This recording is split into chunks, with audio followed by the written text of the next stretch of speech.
Last year నేను చేసిన చోంగే రెసిపీకి మీ అందరి నుంచి చాలా మంచి రెస్పాన్స్ వచ్చింది. వ్యూస్ కూడా చాలా బాగా వచ్చాయి. అలాగే చోంగేలు చాలా పర్ఫెక్ట్గా వచ్చాయి, టేస్ట్ అద్భుతంగా ఉంది అని మీరు చాలా మంది ప్రేమతో కామెంట్స్ కూడా చేశారు. మీ అందరి సపోర్ట్కి ముందుగా నా ధన్యవాదాలు. అయితే ఈసారి మీకోసం ఈ మొహరం స్పెషల్ రెసిపీని మరికొన్ని చిన్న చిన్న టిప్స్తో మరింత రుచిగా నోట్లో వేసుకోగానే కరిగిపోయేలాగా ప్రతి లేయర్లో జ్యూసీ జ్యూసీగా ఉండేలాగా ఎలా చేయాలో చూపించబోతున్నా. చాలా చాలా టేస్టీగా ఉంటుంది. ఈ పద్ధతిలో కూడా ఒక్కసారి ట్రై చేసి మీకు ఈ రెసిపీ ఎలా వచ్చిందో కామెంట్ చేయండి. దీనికోసం ముందుగా కాస్త పెద్దగా ఉన్న ఒక బౌల్ తీసుకొని అందులోకి 1 కప్పు మైదాని వేసుకోవాలి. కావాలంటే మీరు గోధుమ పిండితో అయినా తయారు చేసేసుకోవచ్చు. అలాగే 2 స్పూన్ల దాకా మిల్క్ పౌడర్ని వేసుకోండి. ఇది వేయడం వల్ల రుచి మరింత పెరుగుతుంది.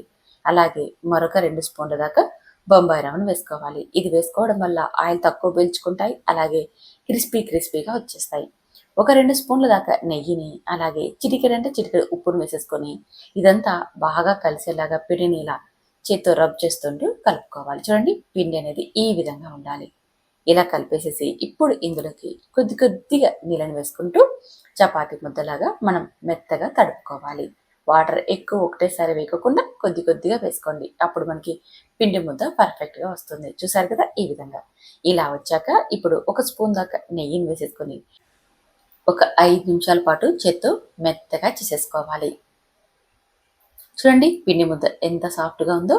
ఇలా వేలతో నొక్కగానే మెత్తగా ఉండాలి. గట్టిగా తడిపామనుకోండి, రవ్వ వేసాం కదా, నీళ్ళని అబ్జర్వ్ చేసేసుకొని మరింత గట్టిగా అయిపోతుంది. అందుకని ఇలా మెత్తగా తడిపి మూత పెట్టి 30 నిమిషాల పాటు నానబెట్టండి. 30 నిమిషాల తర్వాత చూడండి, చూపిస్తున్న పిండి మనకి ఎంత సాఫ్ట్గా ఉందో. ఇలా ఉండాలి. మెత్తగా ఉందనుకోండి, మనకి ఈ రెసిపీకి పర్ఫెక్ట్గా సరిపోతుంది. ఇప్పుడు మరొకసారి ఇదంతా బాగా చేత్తో మెత్తగా చేయండి. ఇలా చేసేసుకున్నాక ఇప్పుడు మనకి ఎంత సైజులో పిండి ముద్ద కావాలో అంత సైజులో కట్ చేసేసుకోండి. ఇలా కట్ చేసుకున్నాక ఒక్కొక్క ముద్దని రౌండ్ షేప్లో చేసేసుకోండి. ఇలా రౌండ్ షేప్లో చేసేసుకొని కొద్దిగా నూనెని కానీ నెయ్యిని కానీ వేసేసుకొని వీటిని ఎంత వీలైతే అంత పలుచగా ఒత్తుకోవాలి. ఇక్కడ పొడి పిండికి బదులుగా నూనె కానీ నెయ్యి కానీ వేసామనుకోండి, మనకి ఆయిల్లో ఫ్రై చేసేసినప్పుడు ఆయిల్లోకి అంతా పిండి వెలక్కోకుండా ఉంటుంది.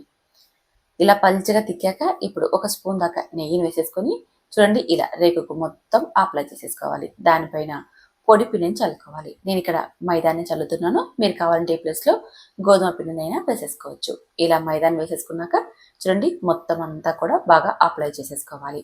ఇలా అప్లై చేసేసుకొని నేను వీడియోలో చూపించిన విధంగా ఇలా ఘాట్లు పెట్టుకోవాలి. చూస్తున్నారు కదా, ఇలా ఘాట్లు పెట్టేసేసుకొని అంతా ఒక దగ్గరికి తేవాలి. మనం మామూలుగా పరాటం చేస్తూ ఉంటాం కదా, పొరలుగా రావడానికి, ఆ విధంగా అన్నమాట. ఇలా చేసేసుకొని ఇప్పుడు మళ్ళీ ఇదంతా కూడా రౌండ్ షేప్లోకి చేసేసుకోవాలి. చూడండి, ఇలా పొరలన్నీ కూడా మళ్ళీ రౌండ్ షేప్లోకి చేసేసుకొని ఇప్పుడు మళ్ళీ కొద్దిగా నెయ్యిని కానీ నూనెని కానీ అప్లై చేసేసుకొని ఈ పిండి ముద్దని మళ్ళీ రౌండ్ షేప్లో ఒత్తుకోవాలి. ఇక్కడ చూడండి, ఇలా ఒత్తేటప్పుడు గట్టిగా ప్రెస్ చేయకండి. అలా చేశారంటే పొరలన్నీ కూడా అతుక్కుపోతాయి. చూడండి, ఇలా తిక్కుకోవాలి. ఇది మరి పల్చగా లేకుండా చూడండి, ఇలా ఒక 1/2 ఇంచు మందం ఉండేలాగా ఒత్తుకోవాలి. అప్పుడే మనకి ఆయిల్లో డీప్ ఫ్రై చేసినప్పుడు పొరలుగా వస్తాయి. ఇప్పుడు స్టవ్ మీద డీప్ ఫ్రైకి సరిపడా ఆయిల్ పెట్టుకొని బాగా వేడెక్కాక మంటని లో ఫ్లేమ్లోకి టర్న్ చేసేసుకొని ఆయిల్లోకి వేసేయండి. తర్వాత మంటని మీడియం ఫ్లేమ్లోకి హై ఫ్లేమ్లోకి అడ్జస్ట్ చేసేసుకుంటూ వీటిని అన్ని వైపులా కాల్చి తీసుకోవాలి.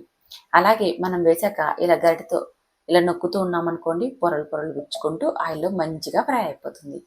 ఇలా అటు ఇటు తిప్పుతూ మంచి గోల్డెన్ కలర్ వచ్చేదాకా ఫ్రై చేయాలి. అలాగే గరిటెతో ఇలాగే నొక్కుతూ ఉండాలి. అప్పుడే అన్ని పొరలు గుచ్చుకుంటూ మనకి లోపలి దాకా మంచిగా ఫ్రై అయిపోతుంది.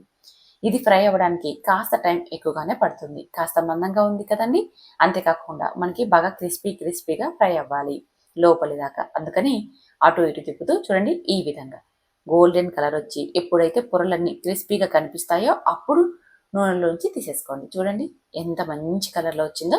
ఇలా ఫ్రై చేసేసుకొని వీటిని ఒక ప్లేట్లోకి తీసి పక్కన చేసేసుకోండి. ఇదే విధంగా మిగిలిన పూరీలన్నీ కూడా మంటని హై ఫ్లేమ్లోకి మీడియం ఫ్లేమ్లోకి అడ్జస్ట్ చేసేసుకుంటూ చూడండి, గోల్డెన్ కలర్ వచ్చేదాకా బాగా ఫ్రై చేసేసుకోవాలి. అన్ని పొరలు కూడా మనకి లోపలి దాకా మంచిగా ఫ్రై అవ్వాలండి. అందుకని అటు ఇటు టర్న్ చేసేసుకుంటూ బాగా ఫ్రై చేయండి. ఇప్పుడు స్టవ్ మీద పెనం పెట్టుకొని అందులోకి ఏ కప్పుతో అయితే మనం మైదా తీసుకున్నామో అదే కప్పుతో హాఫ్ కప్పు చక్కెరని వేసేసుకోండి. అలాగే హాఫ్ కప్పు నీళ్ళని వేసేసుకొని ఇదంతా మంటను మీడియం ఫ్లేమ్లో పెట్టి కరిగించండి. చక్కెర బదులుగా బెల్లంతో అయినా మనం ఈ రెసిపీని తయారు చేసేసుకోవచ్చు. ఇక్కడ నేను చిటికెడు ఫుడ్ కలర్ని కూడా వాడుతున్నాను. ఫుడ్ కలర్ అనేది పూర్తిగా ఆప్షనల్. ఇక్కడ వీడియోకి మంచి రంగు రావడానికి కోసం మాత్రమే వాడుతున్నా. చక్కెర బాగా కరిగి ఇలా లేత తీగ భాగం వస్తే సరిపోతుంది. ఇప్పుడు స్టవ్ మీద నుంచి దించేసేసుకొని మనం ముందుగానే ప్రిపేర్ చేసి పెట్టుకున్నాం కదా, ఈ చొంగే పూరిని వేసేసుకొని పాకం బాగా అంటేలాగా అటు ఇటు తిప్పి చూడండి. ఇలా పాకం బాగా అంటుకున్నాక ఇవన్నీ ఒక ప్లేట్కి తీసేసుకోవాలి. ఇలాగే మిగిలిన పూరీలన్నీ కూడా ఈ పాకంలో ముంచి పక్కన ఉంచుకోవాలి. ఇప్పుడు సర్వింగ్ ప్లేట్లకి ఒక పూరిని తీసుకొని దానిపైన ఒక్క స్పూన్ దాకా పాకాన్ని వేయండి. తర్వాత వేయించి పెట్టుకున్న గసగసాలని అలాగే చిన్నగా తరిగి పెట్టుకున్న డ్రై ఫ్రూట్స్ ముక్కల్ని వేయండి. మీ దగ్గర ఏవి అవైలబుల్గా ఉంటే వాటిని వేయండి. గసగసాలు కొబ్బరి ఉంటే చాలండి, ఏమీ కూడా అక్కర్లేదు. డ్రై ఫ్రూట్స్ అనేది పూర్తిగా ఆప్షనల్. ఇలా పైన గసగసాలని కొబ్బరిని చల్లి ఎవరికైనా సర్వ్ చేసి ఇచ్చారనుకోండి, మీ వంటకి ఫిదా అయిపోతారు. ఒక్కసారి తిన్నవాళ్ళు మళ్ళీ మళ్ళీ తినాలనేంత రుచిగా ఉంటుంది. ప్రతి పొరలో కూడా జ్యూసీ జ్యూసీగా పైన క్రంచీ క్రంచీగా భలే ఉంటుందండి. టేస్ట్ అయితే చాలా చాలా బాగుంది. మీరు ట్రై చేసి టేస్ట్ చేసి మీకు ఎలా వచ్చిందో కామెంట్ చేయండి. లాస్ట్ ఇయర్ నేను బెల్లంతో చేసిన రెసిపీ లింక్ కూడా ఇస్తాను, ఒకసారి అది కూడా చూడండి.